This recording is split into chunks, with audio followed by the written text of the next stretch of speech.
এই মুহূর্তের পাওয়া আজকের সবথেকে বড় তাজা খবর, আরজি কর কাণ্ডে চার্জশিট ফাইল সিবিআইয়ের।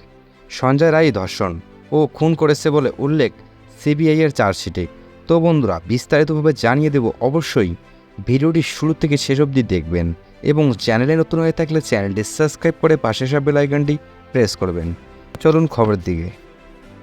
আরজি কর কাণ্ডে এবার চার্জশিট ফাইল করল সিবিআই, যেখানে সঞ্জয় রায় আরজি করের তরুণী চিকিৎসককে ধর্ষণ এবং খুন করেছেন বলে উল্লেখ করা হয়েছে।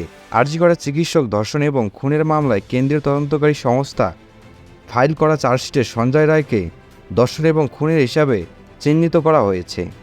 সিবিআইয়ের চার্জশিটে সঞ্জয় রায় আরজি কর কাণ্ডের মূল মাথা, এমনটাই কিন্তু জানিয়েছেন তদন্তকারী সংস্থা।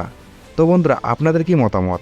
এই সঞ্জয় রায়ের কি শাস্তি হওয়া উচিত কি না? তো অবশ্যই আপনাদের মূল্যবান মতামতটি কমেন্ট বক্সে কমেন্ট করতে ভুলবেন না এবং ভিডিওটি ভালো লাগলে অবশ্যই একটি লাইক করে চ্যানেলটি সাবস্ক্রাইব করে পাশে থাকবেন এরকমই লেটেস্ট ও ট্রেন্ডিং খবরগুলি সবার আগে দেখার জন্য।